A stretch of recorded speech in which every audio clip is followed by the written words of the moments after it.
Diversion politics చేయడంలో CM Chandrababu దిట్టని మాజీ మంత్రి గుడివాడ అమర్నాథ్ అన్నారు. యోగాను చంద్రబాబు పబ్లిసిటీకి వాడుకున్నారన్నారు.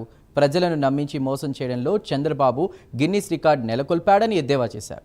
విశాఖకు ప్రధాని మోదీని పిలిచి పెద్ద డ్రామా చేశారన్నారు. రేపు రాష్ట్ర వ్యాప్తంగా అన్ని జిల్లా కేంద్రాల్లో వైసీపీ యువత పోరు చేపట్టామని అన్నారు. ఇక తక్కువ సమయంలో ఎక్కువ అప్పులు చేసి చంద్రబాబు గిన్నిస్ రికార్డ్ సృష్టించారని గుడివాడ అమర్నాథ్ విమర్శించారు. తూర్పు తిరిగి దండం పెట్టడం. నిన్న ఎలాగైతే బీచ్ రోడ్లో మొత్తం ఈ చివరి నుంచి ఆ చివరి 35 కిలోమీటర్లు అందరికీ తూర్పు తిరిగి దండం పెట్టమన్నాడు చంద్రబాబు నాయుడు. అంటే నాకు నమ్మి నన్ను ఓట్లేసి నన్ను గెలిపించి నన్ను ముఖ్యమంత్రిని చేసినందుకు మీకు మిగిలింది ఇదే, మీకు చివరకు మిగిలింది సూర్య నమస్కారం అని చెప్పాడు చంద్రబాబు నాయుడు. సింపుల్గానే ఇంక అన్నీ అయిపోయి ఇంకెవడు మాట్లాడడానికి వీల్లేదని. పాపం దానికి మోడీ గారిని పిలిచారు, దానికి మోడీ గారు చీఫ్ గెస్ట్, మిగిలిన వాళ్ళందరూ సైడ్ ఆర్టిస్టులు.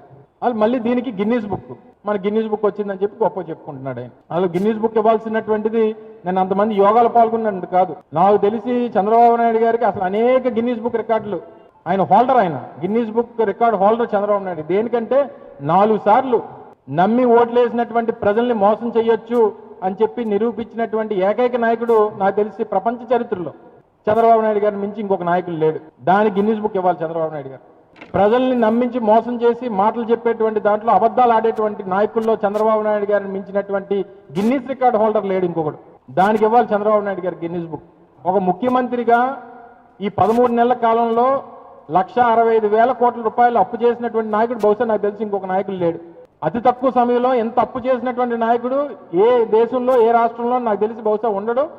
దానికి ఇవ్వాలి చంద్రబాబు నాయుడు గారు గిన్నీస్ బుక్.